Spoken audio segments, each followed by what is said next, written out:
This is a bonus episode. Um, like I said, the last bonus one, I do these occasionally, I guess. Whenever I feel like doing a bonus episode, whenever I feel like reacting to another daily lore react. So, yeah, let's go.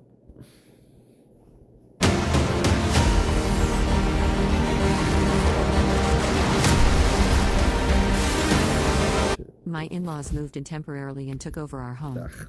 After a year of my wife making excuses for them, I booked a surprise vacation. When we returned, they were gone, along with all their things. We found our own place, the note said. What they don't know is that I've been paying their rent for months. I never imagined my marriage would include living with my in-laws. My wife Maria and I had carefully planned our lives. I mean, most people wouldn't assume they'll live with their in-laws. I mean, once you get married, you would assume you live with only your wife or husband, whoever it is. You wouldn't think you're gonna live with somebody else. I mean, it's your married life. Whoa, what did I press? No. It's your married life. So obviously you're gonna think you live with your wife, of course. Or husband. Together, a modest 3-bedroom house in a good school district, careers that challenged significant us without consuming us, and a future that would eventually include children.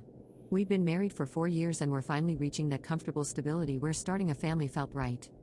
Then Hurricane Eliza hit Florida. Maria's parents, Robert and Susan, lost nearly everything when their retirement condo was severely damaged. The insurance payout was delayed, and the repairs would take months. When Maria suggested they stay with us just until things get sorted, I readily agreed. Of course we would help family in crisis, that wasn't even a question. 2 months, max, Maria promised, and I believed her. We converted our home office into a bedroom, cleared closet space, and welcomed them with genuine warmth. The first few weeks went relatively smoothly. Susan cooked elaborate meals, Robert helped with Always. Just, this is how it always goes. The first 2 months, or the first month, or the first whatever, few weeks. You're lucky it's a few months. Sometimes it's a few weeks. But, I mean, yeah. This is how it always goes. Usually, yeah. They don't do anything to look for another housing, another development, because why would they want to move out of a place? Basically, they live there for free. yard work, and we established a routine that, while crowded, functioned well enough. But as 2 months became 3, then 4, subtle changes began reshaping our home. The television constantly played their preferred channels. Furniture was rearranged to accommodate Robert's bad knee. Susan reorganized our kitchen entirely, relocating items to places that made more sense. My favorite recliner became Robert's designated spot. Each change seemed small in isolation, but collectively they transformed our home into something that felt increasingly unfamiliar. More concerning were the boundary issues. My in-laws would enter our bedroom without knocking, answer our home phone, and offer unsolicited opinions on everything from our finances to our plans for children. You're not getting any younger. I mean, what you expect? Everyone has an opinion on something. I mean, you're gonna have to listen to their opinion if you invite them to your home, because everyone always has an opinion. Everyone always talks about something. It's just something you have to deal with. Unless you're like me, where you just talk to yourself. Which, obviously, that's something else. Susan would remind Maria frequently, while Robert questioned my investment choices and suggested better uses for our money. Maria noticed my growing discomfort but consistently minimized it. They're just trying to help, she would say. Remember everything they've lost. And of course, she was right about their loss. Their situation deserved compassion. But as the 6-month mark passed with no mention of alternative arrangements, I began to wonder if their indefinite stay was becoming the unspoken plan. When I gently raised the subject of a timeline, Maria became defensive. Her parents' insurance settlement was complicated. The contractor was behind schedule. The Florida housing market was impossible right now. There were always reasonable-sounding explanations that made me feel selfish for even bringing it up. Our intimate moments disappeared. Conversations about our future were postponed. Important decisions were now filtered through consideration of her parents' opinions. The carefree woman I'd married seemed That made what? Okay. Um. I, okay.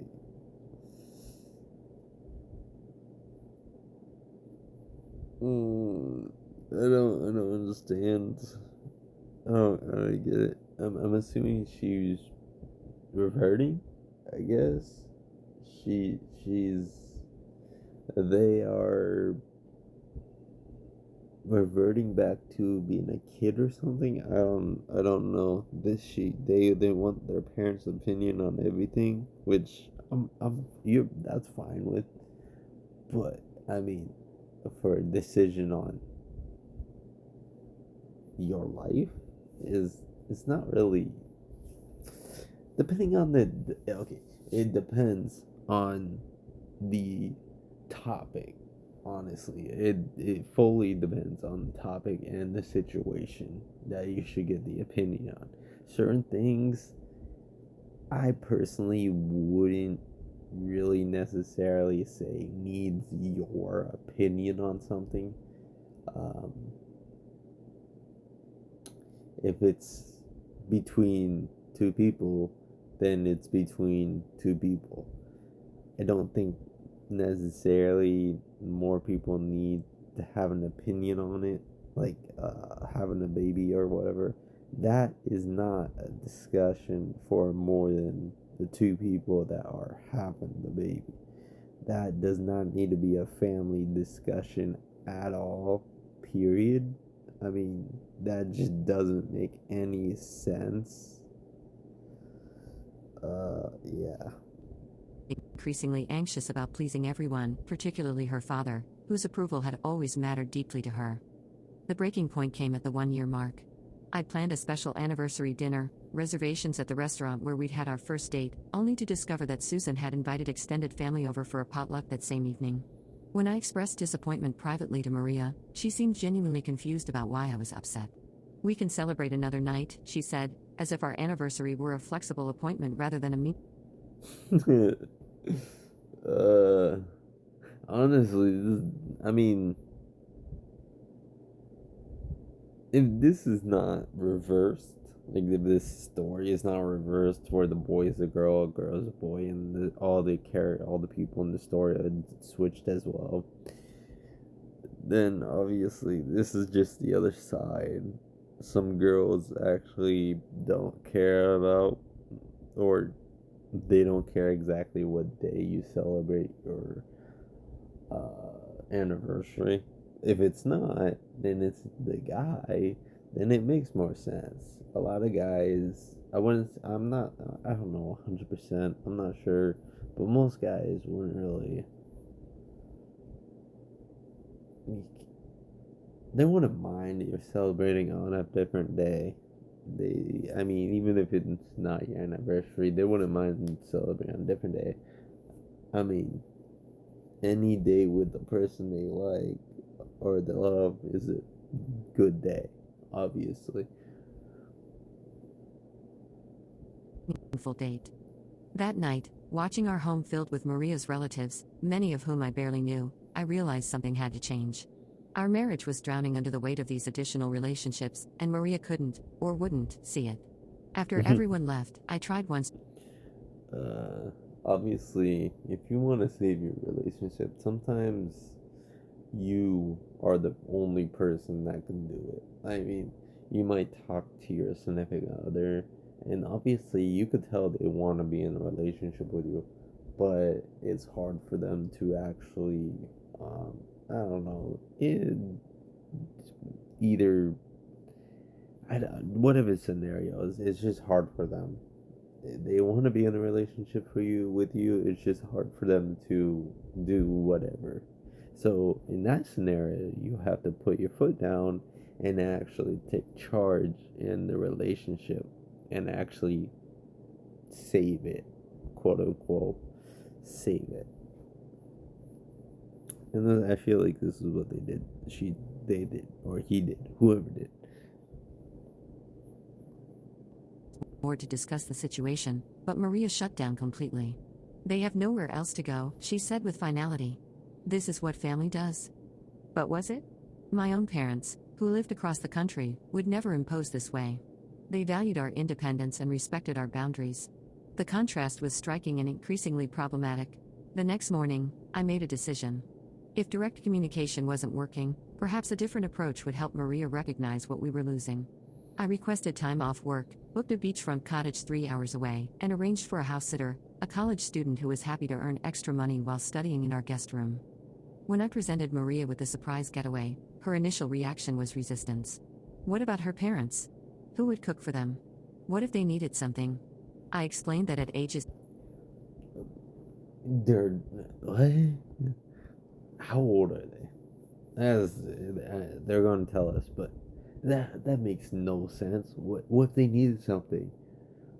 Who's gonna cook for them? They're gonna cook for themselves, obviously. Who else would cook for them?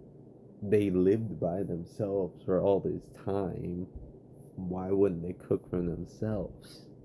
They only moved in with you because they need their house was destroyed. That's the only reason they moved in with you for a little bit, but not a little bit.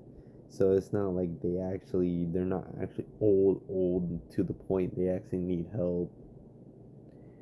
They could cook for themselves. They could clean after themselves. They could do everything about themselves. This really makes no sense. Why does she bring up? Why they bring up this type of questioning? 65 and 67, they were perfectly capable adults who had managed their lives long before moving in with us. The house sitter would ensure nothing went wrong with the property. After some negotiation, Maria reluctantly agreed to 5 days away. Those 5 days were transformative. Away from the constant presence of her parents, Maria gradually relaxed. We swam in the ocean, walked along the shore collecting shells, and stayed up late talking like we used to. On the third night, she admitted how stressful the living situation had become for her too. I feel pulled in every direction, she confessed. I love them, but I miss us. This opening led to honest conversations about boundaries, expectations, and our future. We agreed that while supporting family was important, we needed our space back to nurture our marriage and eventually start our own family. By the 5th day, Maria had recognized that helping her parents find their own place needed to become a priority. We returned home reinvigorated and united in purpose, only to find an unexpected scene. The house was immaculate. The guest bedroom was empty. Robert and Susan's possessions were gone. On the kitchen counter sat a note, "We found our own place. Thank you for everything. We'll call once we're settled." Maria was stunned. During our absence, her parents had somehow secured an apartment, moved their belongings, and departed without warning. She immediately tried calling them but got no answer. When they finally called the next day, Robert explained they'd found a perfect little place just 15 minutes away. They'd been looking for weeks but hadn't wanted to get our hopes up until it was certain. Maria was hurt by their secrecy but relieved by the outcome. I was suspicious of the timing and the sudden ability to afford housing in an area known for its high rent. My in-laws had been living on a fixed income, and the insurance settlement they Because they knew they were annoying. That's the thing. Most people know they're annoying, but they still do it. Of course, they obviously they know, but I wouldn't say they don't care, but something like that. received had been largely depleted by paying off previous debts. A week later, I visited their new apartment, bringing housewarming gifts and dinner. The place was modest but comfortable, in a well-maintained senior community with amenities they both enjoyed. When Maria stepped away to use the restroom, Susan quietly thanked me. "The house sitter told us about your conversation with the property manager here," she said. "We know what you're doing." The truth was simpler than any elaborate scheme. During our vacation, I'd contacted several senior communities, explaining the situation and arranging to subsidize their rent privately. Okay, that makes sense. Okay, disregard whatever I said. Well, not really, but still. Okay, I see. The arrangement would give them independence while ensuring stability, a monthly contribution I could easily afford but that preserved their dignity. I'd instructed the property manager not to disclose my involvement, but apparently the house sitter had overheard one of my calls. Maria doesn't need to know, I told Susan. This is between us. Robert, overhearing, gave me a nod of acknowledgement that contained more respect than he'd shown in the entire previous year. The transformation in our marriage was immediate and profound. Our home became ours again. We resumed planning for children, eventually welcoming twins the following year. Maria's relationship with her parents improved significantly with the restoration of boundaries. They became loving grandparents who visited appropriately and respected our space. I continue making those rent payments 3 years later. Maria has never discovered the arrangement, and her parents have kept our secret. Sometimes the greatest gift isn't what we provide openly but what we contribute silently, allowing others to maintain their pride while creating the conditions for everyone to thrive. What started as a temporary crisis response became an unexpected lesson in marriage, boundaries, and the complex dynamics of extended family. I learned that sometimes solving relationship problems requires creative solutions rather than confrontation. Most importantly, I discovered that love sometimes means finding the balance between supporting family and protecting the precious space where a marriage can flourish. But honestly, most people, if they find out that you're doing this secretly, a lot of people would be mad. A lot of people would be mad in this situation. So it's kind of a, it's kind of a two-headed, whatever it's called, whatever the saying is. But it's just, especially if you're doing it for multiple years as well. If they find out, I wouldn't say everyone, but a lot of people would be mad because they feel like you tricked them or something like that. You tricked them in order to, I don't know. I can't really think of reasons, but they'll be mad most likely. I'm not 100% sure, but a lot of people would be mad in that situation. But hoping they don't find out, or they don't find out any of this Reddits. But a lot of these Reddits usually are the same, so I mean, wouldn't really, even if you do find the Reddit, I mean, it's kind of hard because a lot of them, there's a lot of these like the same, basically same scenario but different told differently. Whatever. My mother. What? Huh? My mother. What the fuck? Sorry. Okay. My in laws moved in temporarily and took over our home after a year of my wife making excuses. And that was Dead Spies Reddit Story Reacts. I hope you have a nice day, a nice evening. Hope you have a good day, a good evening, a good night, and a good morning. I think I said that correctly. Okay, bye.